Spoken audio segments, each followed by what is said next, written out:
Our guest in this segment is Michael Mood. He is a county commissioner in Jefferson County with expertise in fire and water. Good morning, sir. Good morning. Great to have you with us. Thank you. Great to be here. We were expecting Pasha Majdi, the president of the commission, as well. Now, did you get a note from him as to his delay? I did not. Okay, so if you've seen Pasha out there, might be stuck behind a school bus. It's okay. Yeah. Maybe it's school's in session today. This is the first day of school. I told Mike before this started that if his buddy doesn't show up, he's going to have to be pretty long-winded because we got a whole hour marked out for those two guys. Some people say that about me. Let's start with fire and rescue first, Mike. And I know you and Mr. Gilstrap have had some discussions involving ambulance service over the years. And John, if you could reiterate your position. Someone's got their phone sound on for a moment there. It's not me. Not me. If you could reiterate your position, John, in regards to who drives the ambulance and who should be on the ambulance. I think when it comes to ambulance service, the fire and rescue are both about saving lives. Correct. And if somebody needs an ambulance, what they really need is a hospital. And the ambulance is just the conduit to get them to the hospital. So ideally, you have trained people running the ambulance, right? Now there are things there are things that can be done in the field by in terms of mitigating issues, drugs that can be delivered for a heart attack and stopping bleeding, that kind of stuff that can be done in the field. I'm not diminishing that. But for people to wait double-digit minutes for an ambulance to arrive because there's the inadequate staffing for the ambulance to get out, and volunteers are not allowed to man the ambulance, I just think there's a real problem. And I think that firefighters should all be EMTs. I come from a different jurisdiction.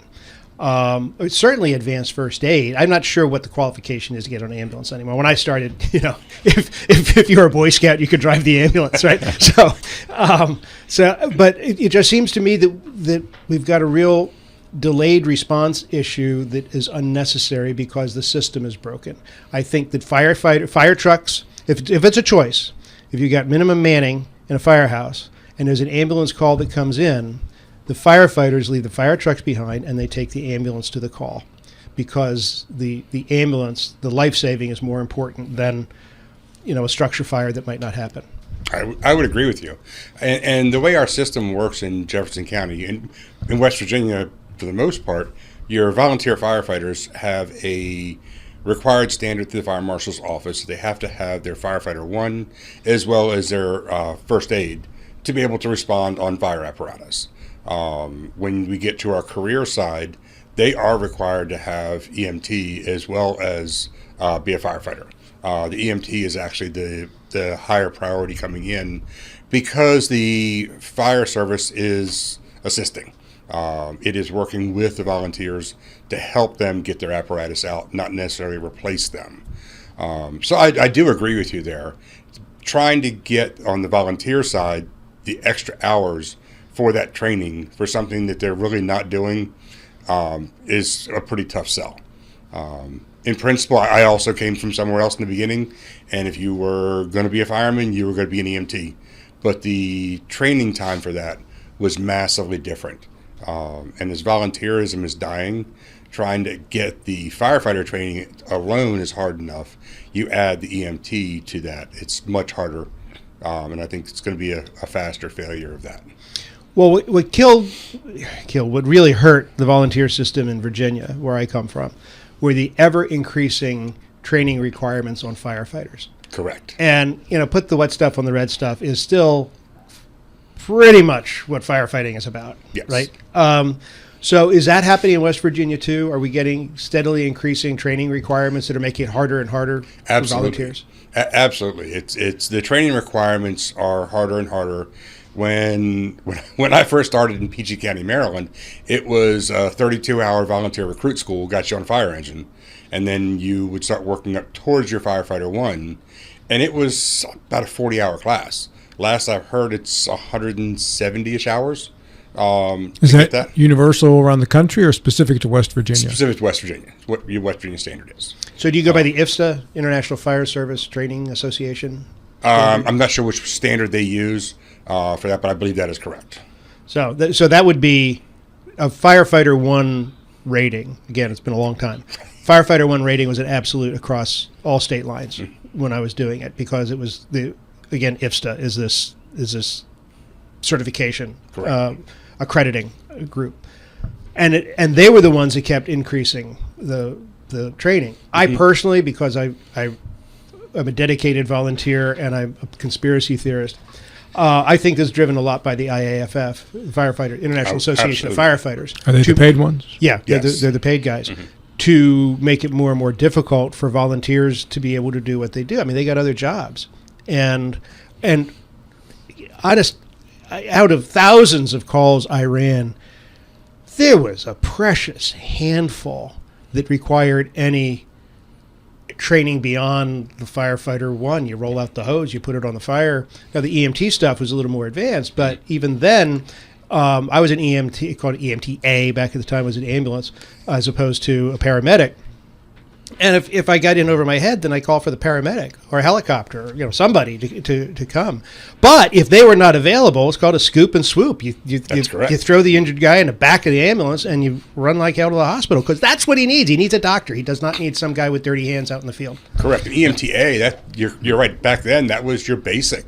When I first got mine, that's what it was. Now it's advanced, so it's quite different. But yes. I'm fascinated listening to you two experts. I don't know diddly squat about this, but it does occur to me, and maybe this is only applies to places like Jefferson County, but it seems to me that one of the other problems with attracting volunteers is that so many people in Jefferson County work long distances from here. When I was growing up in Charlestown in the 50s, everybody that lived in Jefferson County worked in Jefferson County, or maybe Martinsburg. That was as far as they went. And you had a much higher percentage of the population was able to be a volunteer.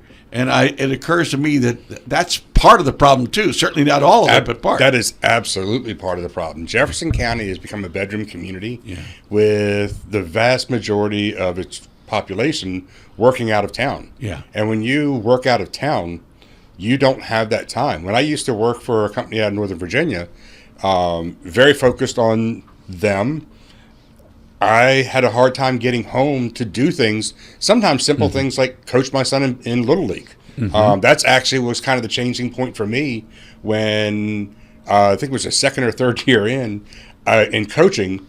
I was so focused on work for a company way down the road that I couldn't be there for the team picture that hung on my wall for years. And so that was really a reminder as to why I made that decision to come work this direction. And not just the time that it takes, but the fact that you are so far away when the bell rings. Correct. You were so far away, you're out of the equation. Yeah. But there's a hybrid system. In Prince William County, Virginia, which is the last place I ran, it was paid Monday through Friday from 0700 to 1700, right? So 7 in the morning to 5 at night.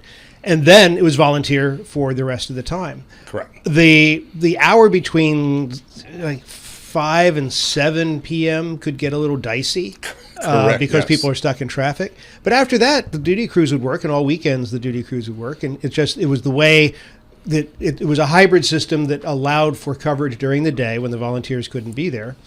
Although a number show, if it was a working fire, people found out a way to. Yeah, there's a way to get to it, right? Correct. But I don't know. It just seems to me that what I understand of the Jefferson County system is distinctly, particularly on the EMS side, is just patented to be anti-volunteer. Am I wrong? You are not wrong. And that is some of the conversations that I've had with Todd Gorham, our new chief. There's been so much change since the county took over the EMS side, and we've had leadership change to leadership change. Trying to figure the system out with leadership changes makes it very difficult. Todd Gorham was a great hire. We've sat down and we've talked. I've had conversations with him talking about budgets and how to work on fixing some things. Some of it's been bringing back part-timers. The other's been bringing back volunteer engagement. A lot of the fire companies are not really that interested in it because it's a fair amount of work. And they kind of look at the county as, you wanted it, you got it. What are they not interested in? In the EMS side. Okay. They're happy to do the fire side, not that interested in the EMS side. But you see, I'm sorry, that's irresponsible, because I do not disagree with you. It's all about saving lives at the end of the day. It's not about playing in fires. I always preached that 80 to 85% of what we do is EMS. People do not think about when the fire truck showed up. They think about when the ambulance showed up for grandma who needed to go to the hospital, or the kid who fell down and broke its leg. That's what they think about. They don't necessarily think about that fire engine coming. And that's how I preach things. And we always kept a pretty good EMS staff at Middleway. And we have offered the county repeatedly that we have trained volunteers who've already been cleared when we did EMS, that if you have a reserve unit, park it at our station. We'll follow all of your standards. And if we have a crew that can get it out, it won't cost you anything for us to operate that unit. See, even Fairfax County has volunteer paramedics. Mm-hmm. And Fairfax County is as unionized volunteer organization as you can get around here. But it's if they can do it, I don't understand why we can't. Especially when this was all triggered for me. Oh golly, it's probably a year or so ago, where an ambulance was out of service because somebody called in sick, and I thought, well, how ridiculous is that? Because I agree. People need this service as it is now. What is the scratch time? 5 minutes. For 5 EMS, minutes. yes. Okay. What is it for fire? 7. Okay. So, and that means that after scratch time, after a dispatch, if they wait for 5 minutes before, if the unit can't get out because it's not manned or whatever, it's 5 minutes before they dispatch the next one, which starts another 5 minute clock. Okay. Correct. And for fire, it's 7 minutes, but usually a fire, they run multiple units. Correct, yes. So it's less of an issue. Absolutely, yes. So Todd Gorman and I have had several conversations, and he's got to get his feet on the ground and traction, which he's done an amazing job at. We had a conversation 3 weeks ago, I think it was, looking at some reports of the mandate rate for people being held over, the overtime rate. Mandate is at the end of a shift, there's not somebody to come in to cover the unit. The people that are working, guess what? You get to stay over. And that's what a mandate is. Yeah. And we had, in that report that he gave me for a month, it was 28 mandates. That's because of lack of staffing. That is not acceptable. And that's where we need to work towards. And we are working towards increasing staffing. And how do you do that? We have to hire people to Let do volunteers that. run. Or let volunteers run. Which is the more likely scenario? Yes, all of it. I am pushing very hard on all of it. One of the biggest things I have been pushing on is adding part-timers back to the equation. Under the leadership with Mike Sine in there, he believed that we could get away from part-timers and the full-timers could cover it all. Well, and part of that was, and a lot of it actually was, part-timers were not putting in for shifts because they are full-time somewhere else and they're trying to get overtime somewhere else. And we are a second thought. So their thought process really wasn't wrong in looking at that. But we don't have the people to cover the shifts to be able to do that effectively at this point. In retrospect, when you chase away your part-timers, you effectively reduce the number of people you can draw from when you need them. Correct. And your overtime rate goes through the roof. So that's one of the things that Todd Gorman and I have been talking about is bringing part-timers back. And I don't look at that as being a forever thing.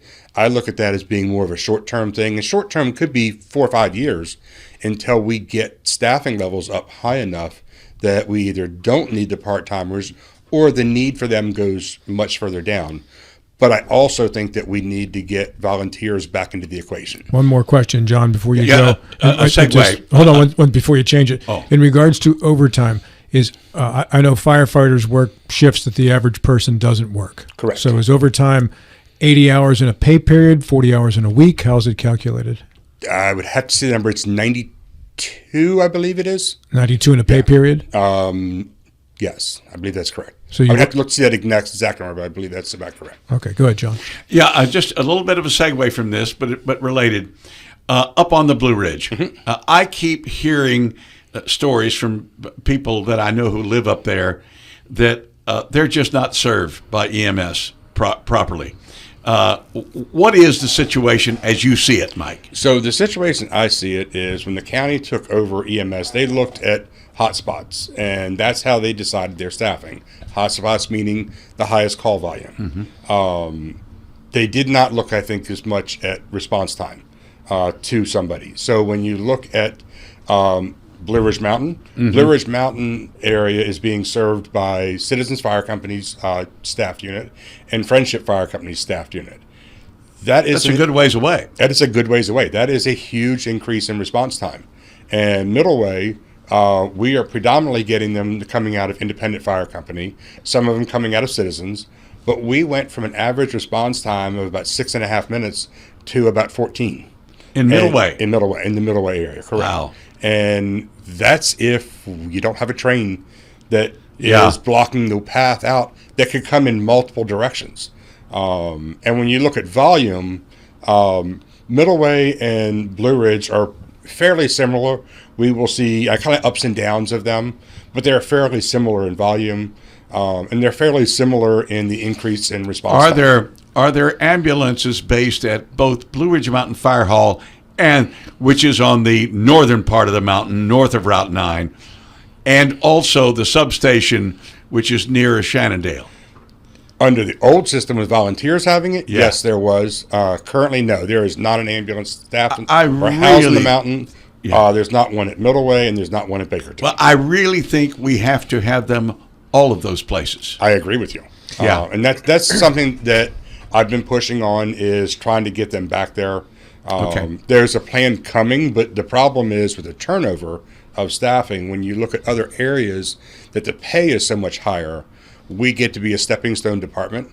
People will come in and they will get a little bit of experience while they're trying to get hired somewhere else. When you look at Loudoun County, that can very easily be a $20,000 difference in salary. Oh, sure. So people are willing to take that drive. And if you're only talking 10 days a month for that drive for $20,000, that's a pretty substantial number. Yeah. So is that pay set by the county? What's that? Is the pay set by the county? Yes, the pay set by the county. That's correct. So in Middleway, you have EMT trained people who no longer have an ambulance to run. That is correct. If there's a heart attack around the corner, will the engine company be dispatched to that to wait for the ambulance? Actually, we've done something a little different. When they pulled the ambulance out, we fought really hard to try to keep it because they weren't going to put us an ambulance out there. So we fought to keep it. We lost that fight, so we came back with Plan B. Plan B was a rapid response unit. We do have a licensed rapid response unit that if we have a cleared EMT, they can actually respond right straight in and start providing care to the patient until the ambulance gets there. And are they taken on the engine, or they have their own rapid response vehicle? We have two. We have one of our engines is licensed as rapid response, and then we also have a utility vehicle that's licensed as rapid response. You see, that's a fine temporary solution. Correct. You know, if every fire station would do that, where you're talking about in these areas of low service, it's a very lonely spot for that first responder who's it's stuck a very there. lonely spot. But and really, one of the things that was really known with Middleway predominantly, because the time out there, you had to be a good provider, and if you weren't a good provider, you either got one real quick or you kind of got out of it, because the amount of time that you had to spend till an ambulance got there was long. And seconds seemed like minutes, and minutes seemed like hours while you're waiting for help to come. But I can say that rapid response unit, we have had multiple occasions that it has responded on a cardiac arrest that the person has walked out of the hospital, that I do not believe would have happened if we had not been doing that. Hold that thought, Mr. Gilstrap. Mike Mood, the County Commissioner in Jefferson County, 105, returns after the break. This segment of the show today brought to you by elder care attorney Danny Staggers in downtown Martinsburg. Also by Parsons Ford. We became number one by making you number one first at Parsons. More to come. And of what I've lost and what I've won, I've survived every situation, knowing when to freeze and when to... With 4 new car dealerships and 4 used car dealerships in 3 states, Parsons is the largest used car and fastest growing new car dealer in the tri-state area. Take Parsons Ford with huge savings on hundreds of new Fords, financing from 0%, Parsons' goal of financing for all, and Parsons' famous above-market trade-in allowances that help make Parsons number one for used cars too. See why so many won't buy anywhere but Parsons Ford in Martinsburg. We became number one by making you number one first. Parsons. When it comes to surgery, experience and innovation matter. At WVU Medicine, our board-certified surgeons use the latest robotic and minimally invasive techniques to provide better outcomes and faster recoveries. We offer a full range of procedures including advanced hernia repair, anti-reflux surgery, breast cancer surgery, colon resection, gallbladder removal, skin cancer, and lesion removal. Trust the region's leader in advanced surgical care. Call WVU Medicine Surgery today at 304-596-2150. Hi, this is Mark Pfeiffer, Operations Manager with Community Markets, Inc. We're a 501c3 nonprofit organization whose mission is to connect locally grown food to families in need. All of our programs feed food insecure West Virginians while buying food at a fair price from local farmers. So if you're a farmer with food to sell or someone in need of food, please contact us today. We're also in need of volunteers, donations of food and money, and we're hiring. To learn more, visit communitymarketsinc.org. This spot paid for by a partnership between the TZ Foundation and WRNR. The Eastern Panhandle is home to teachers and healthcare workers, farmers and fishermen, servicemen and women, golfers, bicyclists, and people who love the outdoors. Where we call home isn't any one thing, so we're not either. At Rosedale Funeral Home and Cemetery, we are honored to help you plan a celebration of life that reflects one's individuality. Our trusted local team is here to see that your wishes are honored and that your special story is told. Not sure where to go or who to trust with your flooring project? And start with Trips Flooring, proudly serving the area for more than 25 years, specializing in floor sanding and refinishing, along with installation of new flooring, including hardwood, tile, vinyl, laminate, carpet, and the hottest trend in flooring, luxury vinyl, tile, and luxury vinyl plank. Are you on a budget? Check out their warehouse, cash and carry, or call 304-229-7009, or visit them online at tripsfloorsanding.com. Hi, Crescia Hornby here. Larry DeMarco, broker of Modern Realty Results, believes he has some of the best real estate agents in the Eastern Panhandle. Agents at Modern Realty Results have years of experience and knowledge of the local real estate market. Agents within the office work as a team to provide quality customer service. We strive to always ensure client satisfaction through handling every transaction with honesty and integrity, all while offering competitive rates. Modern Realty Results is veteran-owned and managed. Please call us at 262-4222, modernrealtyresults.com. Did you know that anybody can have lunch at Berkeley Senior Center? Hello, this is Amy Orndorff, Executive Director at Berkeley Senior Services. We serve a healthy, nutritious, and delicious lunch 5 days a week at 217 North High Street in Martinsburg. For seniors age 60 and up, the charge is by donation only, and for those under 60, it's just $7.25. And while you're here for lunch, take a look at all of our great programs and activities. Find out more, including our daily menu, at berkeleyseniorservices.org or by calling 263-8873. We look forward to serving you. The future doesn't wait. Why should you? Blue Ridge Community and Technical College offers over 60 degree and certificate programs in education, IT, culinary arts, engineering, and so much more. Small class sizes, flexible schedules with evening and online classes, affordable tuition, plus financial aid is available to those who qualify. Now you can go to college. Visit us online at blueridgectc.edu. That's blueridgectc.edu. Stop waiting and enroll today. You have choices when it comes to appliance repair, but before you call a large corporate chain, consider what BW Appliance brings to the table. BW Appliance Repair offers fast in-home appliance repair services to the Eastern Panhandle of West Virginia, including Jefferson County and Berkeley County. We strive for professionalism, dedication, and honesty. Call us today at 304-279-8858 to schedule immediate service. You can also visit us online at bwappliance.repair. Let's talk about what to do after a car or truck accident. First, call 911. Then call Skinner Accident and Injury Lawyers. Let us handle the insurance company so you can focus on getting better. Being injured in a wreck is enough stress. Let your doctor handle your medical issues. And let the Skinner brothers handle your insurance issues. If you've been hurt in almost heaven, call the Sevens, 304-777-7777.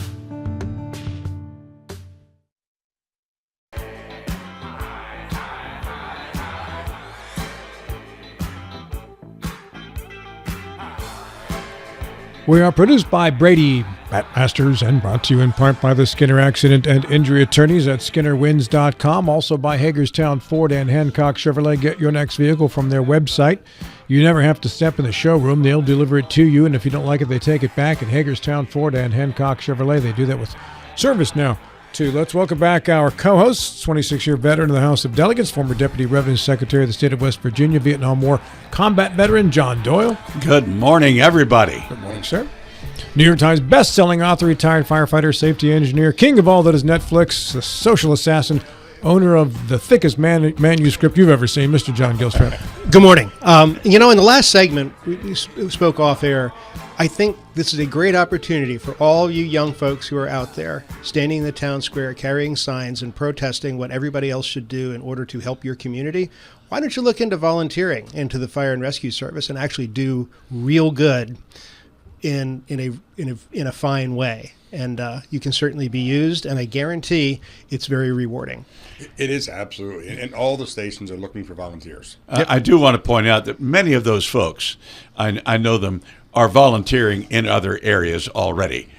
Different charitable things like food pantries and all that kind of stuff. Many of them are already doing a lot of volunteer work. And all of that is wonderful. I'm taking that down at all, but I'll tell you what, to be 20 years old and to walk into chaos and bring order to that chaos, knowing that people are looking at you to know what you're doing, and you figure out none of it is ever what it looks like in training, and you realize that you are 911. There is so much personal growth and leadership and exhilaration. There is no adrenaline rush quite like it. You're right there. That voice belongs to Mike Mood from the Jefferson County Commission. Mike, welcome back. Well, thank you. And via telephone, the Jefferson County Commission President, Pasha Majdi. Pasha, welcome back. Good morning. Good morning to you. Good to have you back on the program. My pleasure. We spent the first half hour talking about firefighting and EMS in Jefferson County, and I think Mike Mood sounded encouraging in terms of moving in the direction to get a few things addressed that we've been talking about for a while as issues in Jefferson County. Let's shift our attention now to water. And Mike, I know you've served on water boards before. Correct. And Pasha, I know this is a big issue for you as well, and that is getting a few things taken care of in Jefferson County. And quantity and quality were the two issues you wanted to start with, Pasha. Please address specifically what your concerns are with quantity and quality. Well, those are the two big issues we're going to be talking about tonight.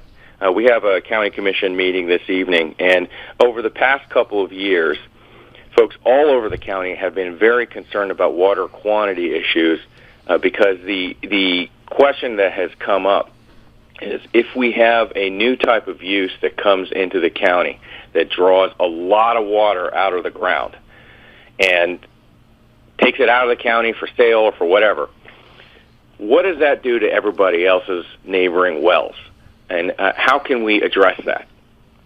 Many of our local delegates and our senators brought this issue to Charleston, a venue that Mr. Doyle knows very well. And we, our delegates and senators brought forward legislation that ended up failing in Charleston, didn't get over the finish line. And that legislation would protect neighboring wells and protect private wells from too much water being drawn out of the ground for a commercial purpose and taken out of our ecosystem. So we have a state Department of Environmental Protection. The county doesn't have a Department of Environmental Protection. We don't have funds to create a Department of Environmental Protection. It's a state function. The question I have, is there a way that we can create a local ordinance that tries to do what our delegates and senators tried to do in Charleston by working with the Department of Environmental Protection? I don't quite know that yet.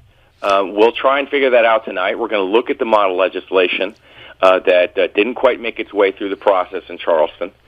Senator Rucker will be joining us tonight. She supported the legislation. Last year when we looked at this, Delegate Funkhauser and Senator Barrett were talking about bills that either were exactly the same as the one that Senator Rucker also supported, or were slightly different for legislative reasons that Mr. Doyle could explain better than I could. But we're all on the same page in that we think this is necessary. The question is how we get it through, and how can we do it at the local level? And that's a complicated question. But if you ask Mike Mood, he'll tell you in his district and his neighborhood, this is the top of everybody's mind. I can answer your initial question, Pasha. You can do it with specific permission from the legislature. This is one of those things where the county can't do it unless the legislature, by statute, says the county can do this. And I think you can do it in one of two ways. And I've seen this sort of thing done either way. Either you get the legislature to pass legislation saying a county may, and maybe you describe the kind of county, a county with more than X number population, a county that has implemented the Local Powers Act, of which there is only one in the state, and that is Jefferson, or a county that has primarily karst topography. Or you could do what's called a local bill that simply says Jefferson County may. You can approach this any of a number of ways. And the trick is which way will cause the least amount of heartburn among the representatives of other parts of the state that don't think this is a problem anywhere. And yeah, that the answer is you can, but there are certain hoops you're going to have to jump through. Construct the counter argument. Why would somebody object to this? For heaven's sake. Because it's Jefferson County. Who cares about them? But it's their thing. It doesn't affect Morgan County. No, the problem is if you pass it and it says, like any county, there are a whole lot of legislators that don't want their county commissions doing things. Correct. An awful lot of them. And this is, if I can be just slightly partisan here, and I don't mean this personally, Mike or Pasha or even Gilstrap, for many years I was in, and the Democrats had big majorities. And it was the Democrats that said, no, we don't want our county commissioners exercising individual initiative. Heavens knows they might do something I don't like. And the Republicans in the minority were all saying, when we take over, this is going to be different. Well, they took over. And guess what? It's not different. They got the same attitude. Hey, speaking of which, Pasha and Mike, before you go any further, we touched on this during the commercial break, Mike. This is from Jeff Haddix. My neighborhood straddles Berkeley and Jefferson County. Berkeley water costs stayed the same, while the Jefferson County neighbors are complaining their water bill is 3 times higher. I assume this had to do with Jefferson selling out to West Virginia American Water. Mike Mood, Pasha? That would be correct, yeah. If they are on a what used to be Jefferson Utilities, is now American Water, yes, their rates are much higher than the rates of CTUB customers. Pasha? Yeah, I have had a policy disagreement with leadership at CTUB, Charlestown Utility Board, on one issue. Generally speaking, they're doing a great job, but on one issue, we kind of see things differently. And I have no say. They run their own board. But I really think CTUB needs to expand, because the more CTUB expands, the stronger its financial future is, and the more they box out West Virginia American Water. CTUB has lower rates. My interest is I want citizens of Jefferson County to have the lowest rates. So it's not because I'm a big cheerleader for CTUB and I have a personal problem with West Virginia American Water. No, it's just about people's bills. When I go door to door, it's a top 3 issue that I hear about. They care about their bills, they're complaining about it. It's the exact thing that the caller mentioned, and as Mike described, there's a big difference between public water and private water. Absolutely. I sit as the liaison rep on CTUB board, which is not a voting position. I support CTUB. I think CTUB is the better entity to provide water in the county, and the first reason is it's public. Everything they do has to answer to in the public, and the public can get access to their operational information. Their rate structure is very different than American Water, and it is about a third of what American Water rates are. And also, being public, if somebody is upset with the service, at least they can scream at some city council person. That is correct. And even if that city council person doesn't have a whole lot of authority, they can certainly communicate it to you folks on the board. Say, hey, you're messing up here. And there's another difference, too. And I didn't know this till recently. CTUB uses surface water. West Virginia American Water uses groundwater. That's correct. This is, I was always in favor of CTUB even before knowing that, but now I am really supportive of CTUB. What's the good and the evil of either? But CTUB has got to be willing to expand.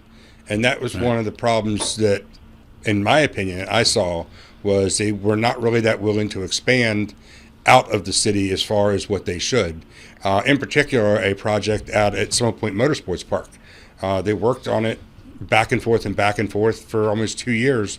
And they're upset with the county that we said, you either move forward or we try to partner with somebody else, because it's one of the county's largest private employers was having a massive water and sewer problem out there that needed to be addressed. And they would take a step forward, a step back, a step sideways, and they really didn't seem that interested in doing it. Now, there is a potential data center coming that way in Summit Point. We don't know if that's actually going to come or not, but that size of that would require the data center to pay for the infrastructure coming. And that seems to have really changed CTUB's opinion.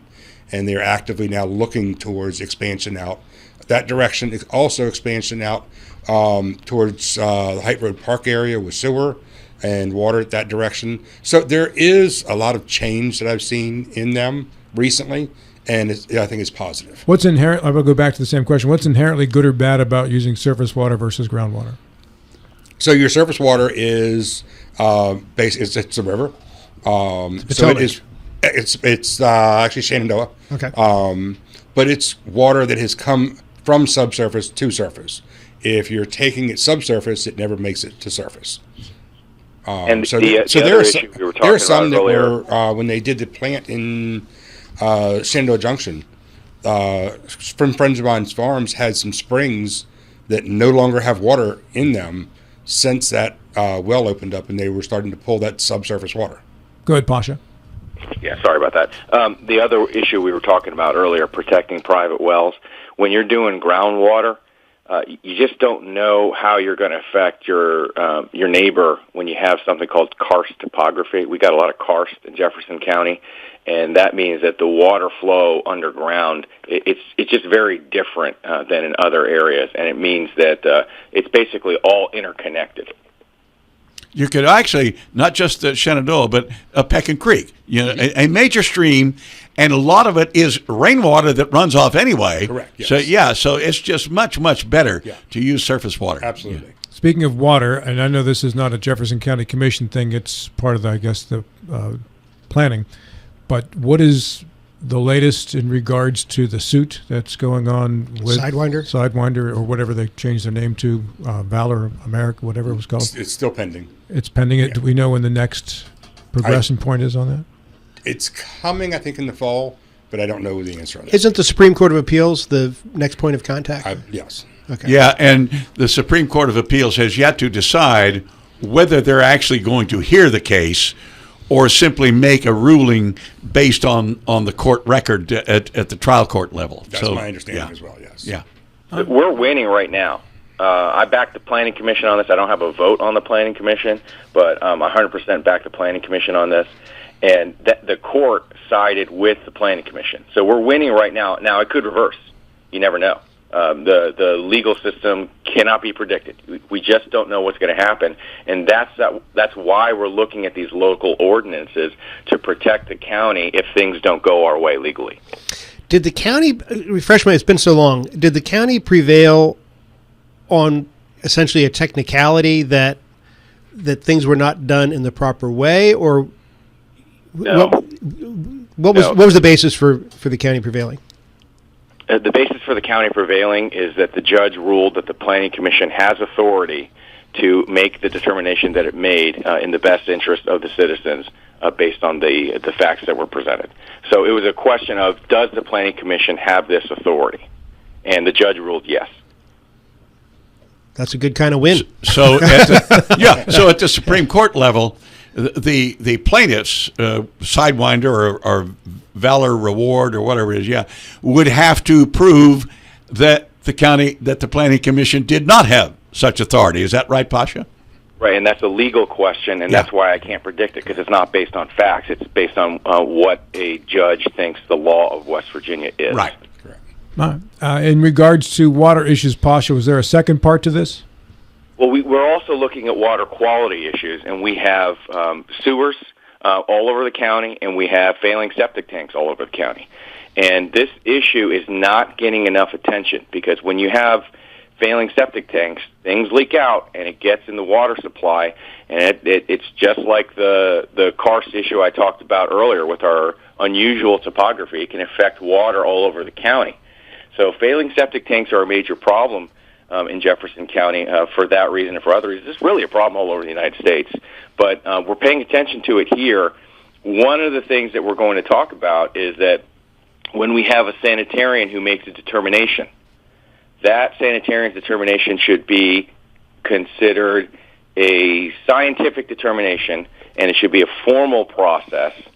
And the Board of Health is updating its protocols, which we're very happy about. They're updating their protocols to make sure that when these scientific determinations are made, it's a formal process, it's written, it's disseminated by or distributed by or published, I don't know what the word is, by the Department of Health, and that's the end of the process. If you want science, you go read what's written down, and that's that. You can't have an informal conversation about it and say, well, could be this, could be that, you never really know, etc. It's a formal process, and we have a scientific determination, and that's the end of the process. Since most of the development in Jefferson County is coming from the municipalities, does that mean most of the development is also going with water and sewer? Most of it is, yeah. Until we get to smaller neighborhoods that are outside of the boundaries of public water, yes. So if you were to look at the septic tank situation in Jefferson County, do you have any idea what the average age of a septic tank is and what percentage of them might be failing? I don't know what the average age of them is. Some of the problems that we have is you've got some areas that are very small lots, like Fox Glen. Fox Glen has very small lots. They have old septic systems at the houses there, and as they are failing, they don't have a place to do a replacement. And this, you don't just see that there. You also see that up on the mountain, up in Harper's Ferry.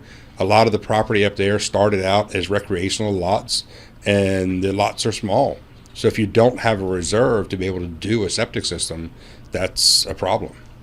If, as I understand it, if it's my septic system, I'm responsible for the replacement costs, That's correct. That's correct. Is there a program through the county where there is some aid for those who can't afford to do it? Not that I'm aware of. No. I actually think there is. I know there was. Well, I think there is because I had my septic cleaned out about a month or so ago, and I goofed up and messed up the application. So I'm one of the few people that did not get reimbursed. It's a program that the state of West Virginia has, and it's administered by the Conservation District. Okay. And it is, they will reimburse you, I think, up to $250 to have your septic cleaned out. And in my case, I went and had my septic cleaned out first, and then turned the application in. Mm-hmm. I didn't realize you had to turn the application in first. And had I known that, I would have done it, but that's my mistake. So, yeah. At any rate, it's actually available to everybody in Jefferson County. I knew it had been. I didn't know it's still. No, it's still there. Okay, that would be a good thing to publicize. Absolutely. I was talking to a guy not too long ago who does septic installation, and he told me of a house that had been bought. It was an older house, and the new owners wanted to bring things up to code, and the old septic field was actually galvanized trash cans that he had buried in his side yard. That was his septic tank. I've seen several of those up in the mountain. Yep. Up in like Westridge Hills area. Yeah, absolutely. They were putting 55-gallon drums in the ground as their septic tank. So yeah, that's. Actually, back in the 80s, I knew a person who did that with some farm property that they bought. Yeah. Well, and the other part, how do you detect it? I mean, it's private property, so if there's a septic system that's not working, it typically, I mean, unless it's really disgusting, it goes in the leach field and stuff happens, and nobody will know unless you walk by and it smells bad. But correct. That'd be a very difficult standard to enforce. And most people aren't going to tell on themselves for that. No, they're not. Pasha? I don't know. That's why we've got a Board of Health to look at these things, and we defer to them certainly on that. But I'll tell you, it's not just the traditional stuff that we're all familiar with, but also there's the PFAS issue. This is something that scientists are looking at, seeing as an emerging public health threat that is it's bad news, folks. And the scientists out there is saying that this is potentially causing cancers among young people too. Permission to rant a little bit on PFAS? Yes, John is pro PFAS. No, John is pro enforceable regulation. These chemicals that they're targeting, I can't remember off the top of my head, are detectable and allegedly toxic at parts per trillion, which is way beyond our capability to detect at this point. This is an environmentalist cause with no end, because they will say it's always toxic, so there will always be too much. So it's like PCBs back in the day, where no human being was actually ever hurt by PCBs, right, but billions of dollars were spent to get rid of them. I'd be careful sniffing that bait on the PFAS, because there is no end to it. I know people who have been seriously harmed. Oh, I'm sure, absolutely, by PFAS. Absolutely. And there are. We had people on the show about 2 years ago that, if you want to regulate it to, pick a number, 5 parts per million, or whatever it is, there's an engineerable number to get to, but I guarantee it's not going to be enough, because it is still toxic. Well, Stephen Skinner was on the program about this, because he has done some work representing people who have been harmed by PFAS chemicals. Forever chemicals is what a lot of people call them, and they're linked to cancer and such. And whatever the number is that is safe for human consumption, if there is a number, that's the number you want to work towards. But there is no number that is safe for human consumption. But the trick is to keep them out of products in the first place. Well, that would be the easier way to do it. Yeah. Right? And the case in Martinsburg was over firefighter foam, if I remember that one correctly. At the Air Guard, that's right. Yeah. AFFF. Yeah. Pasha, I have 2 minutes left. If we haven't covered anything that you wanted to cover, or something that you wanted to cover, this is the time to bring it up. Lock cameras, step 2. So tonight we're going to talk about potential regulation of our procurement processes. Now, the county commission can move quickly on procurement because we control procurement. That means how the county spends its money. That's what the county commission's job is. You heard from Sheriff and his team last time around. We don't have the intrusive type of surveillance in Jefferson County. We do have traditional license plate readers, which has its own controversy, but it's a different controversy.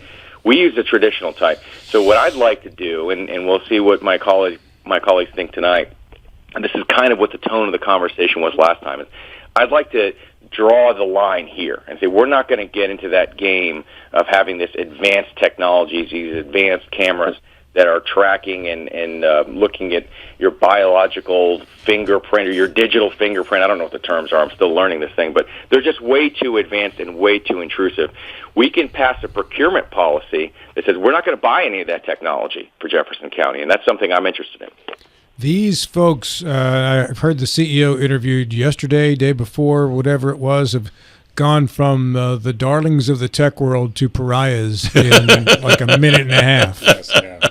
Right, the entire country. This is, if you were wondering what could unite liberals and conservatives in America in 2026, if you thought there was nothing, you're wrong. This is it. That's right. That's right. This is unified people together, regardless of their registration or their thought process of how to solve problems. They're all against flock cameras. Right. Yeah. Right, and to the point where cities are canceling their contracts with flock and related type camera systems. So I would be careful in overreacting too much, in the sense that with the appropriate regulation, you can solve a lot of crimes. And in the city of Martinsburg, they have done that as well, if they're used within the bounds of the guidelines that people wanted them used by. Correct. So I think that Chief in Martinsburg pointed out, we're not just picking people off running red lights. It's specific to find crimes that we are investigating. Well, that's the other part you got to regulate, right? Mike Mood, Pasha Majdi, thank you so much. Appreciate it. You're welcome. Thanks for having us.